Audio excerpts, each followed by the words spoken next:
अब ये AIPMT 2010 का ही क्वेश्चन है। A 220 volt input is supplied to a transformer. The output circuit draws a current of 2 ampere at 440 volt. If the efficiency of the transformer is 80%, the current drawn by the primary windings of the transformer is. तो transformer की efficiency ईटा, उसे हम लिख सकते हैं output power upon input power into 100 के बराबर। ये होती है एफिशिएंसी किसी ट्रांसफॉर्मर की, आउटपुट अपॉन इनपुट इनटू 100। और आउटपुट पावर कैसे आएगी?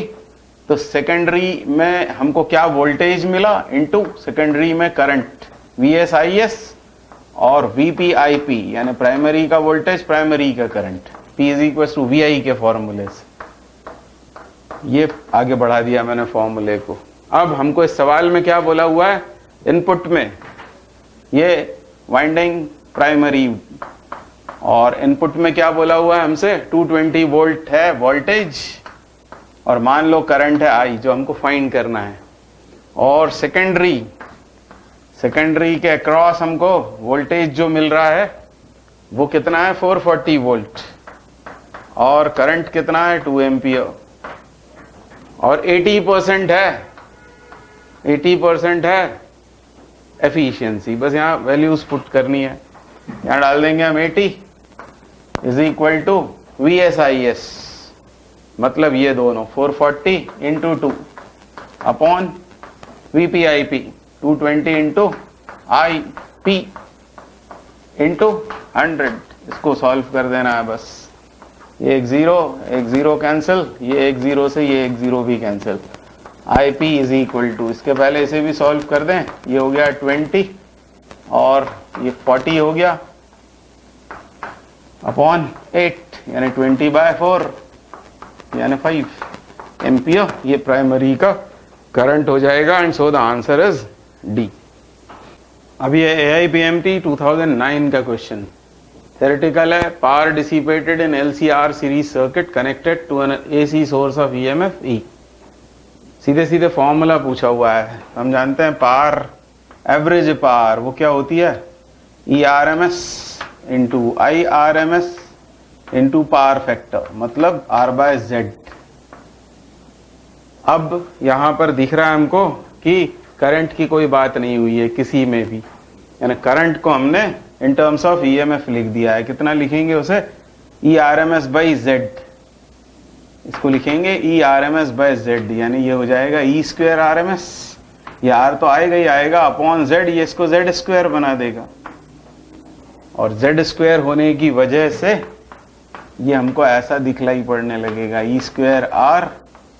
Z खुद क्या होता है? Root omega L minus 1 upon omega whole square plus R² root में, और उसका स्क्वायर होने पर रूट रिमूव हो जाएगा, यानी ये बचेगा R² प्लस ये इससे मैच हो रहा है L omega minus 1 upon C omega whole square.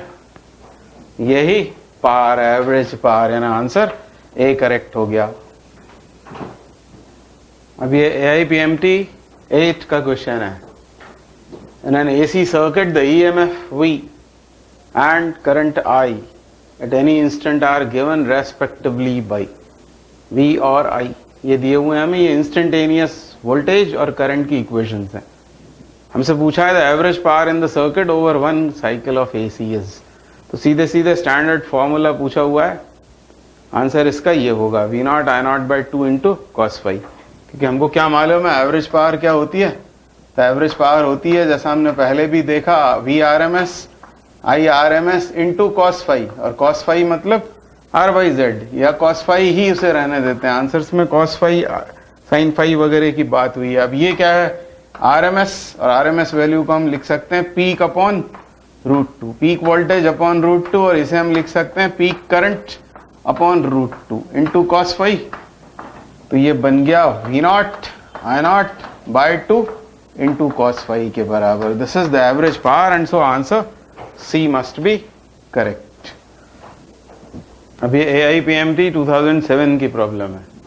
A transformer is used to light 100 watt and 110 volt lamp from a 220 volt mains. If the main current is 0.5 ampere, the efficiency is approximately. तो secondary windings के across एक bulb जल रहा है 100 वाट का 110 volt पर, ये secondary की बात हो गई. और प्राइमरी के अक्रॉस लगाया हुआ है वोल्टेज 220 वोल्ट और करंट उसमें फ्लो हो रहा है 0.5 एम्पियर. हमको बताना है इसकी एफिशिएंसी.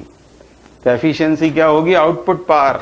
आउटपुट पावर तो ये है, सेकेंडरी में जो पावर हमको मिल रहा है वो 100 वाट और प्राइमरी के अक्रॉस पावर, इन दोनों का प्रोडक्ट होगा current into voltage.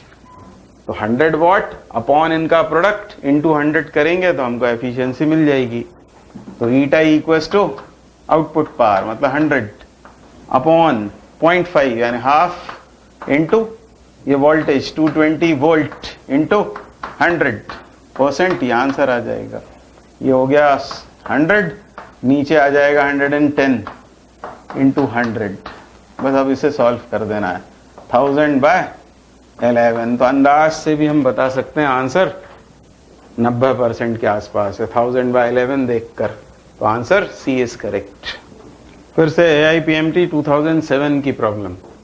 The primary and secondary coils of a transformer have 50 and 1500 turns. ये प्राइमरी के टर्न्स और ये सेकेंडरी के turns. If the magnetic flux phi linked with the primary coil is given by phi is equals to phi naught plus 4t, where phi is in Weber, t is time in second, and phi naught is constant, the output voltage across the secondary coil is. तो आपको पता होगा transformation ratio N ये होता है secondary के across voltage upon primary के across voltage, secondary में टर्न्स अपॉन प्राइमरी में टर्न्स. तो सेकेंडरी प्राइमरी के टर्न्स तो हमको दिए हुए हैं. सेकेंडरी में टर्न्स हैं 1500, प्राइमरी में टर्न्स हैं 50. तो ये तो हमें गिवन है. प्राइमरी का वोल्टेज हमें मालूम करना है और आउटपुट वोल्टेज हमसे पूछा हुआ है, मतलब सेकेंडरी के अक्रॉस वोल्टेज फाइंड आउट करना है.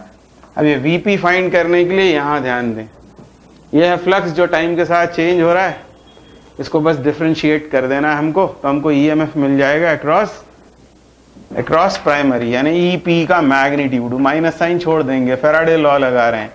D D T of phi naught plus 4t. अब फाई नॉट तो कांस्टेंट बोला गया है, 0 हो जाएगा उसका डिफरेंशिएशन. यहां से क्या आएगा 4, यानी बस यहां पर हमें 4 सब्सटीट्यूट कर देना है.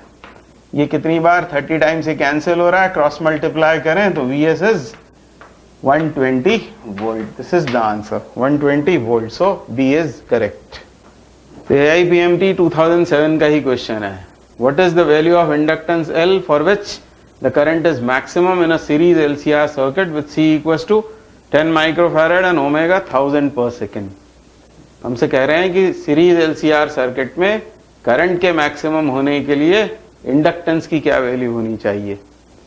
तो यहाँ इस क्वेश्चन की लैंग्वेज से हमको समझना पड़ेगा, ये कंडीशन रेजोनेंस की है. और रेजोनेंस की कंडीशन क्या है? तो वो है ये XL is equal to XC. यह है इंडक्टिव रिएक्टेंस कैपेसिटिव रिएक्टेंस के बराबर होना चाहिए, मतलब नेट रिएक्टेंस 0 होना चाहिए. XL होता है ओमेगा L, XC होता है 1/ओमेगा C. हमको L की वैल्यू चाहिए तो L बराबर हम लिख लेंगे 1/ओमेगा² C. बस ये दोनों हमको पता है. Omega is given to be 1000, या 1000² हो जाएगा, यानी 10⁻6 हो जाएगा. और यहाँ कैपेसिटी दी हुई है 10 माइक्रोफैरेड, तो इसको हमको 10 × 10⁻⁻6 लिखना पड़ेगा. ये दोनों तो कैंसिल हो जाएंगे. 1/10 मतलब 0.1 हेनरी आंसर होना चाहिए. अब यहाँ मिली हेनरी में दिया हुआ है तो हेनरी को हम मिली हेनरी में कन्वर्ट कर लेते हैं. 0.1 हेनरी कितने मिली हेनरी होगा? 10⁻³ मिली हेनरी, यानी 100 मिली हेनरी इसका करेक्ट आंसर है. So is the correct answer. अब ऑल्टरनेटिंग करंट के बाद हम करेंगे इलेक्ट्रोमैग्नेटिक वेव्स.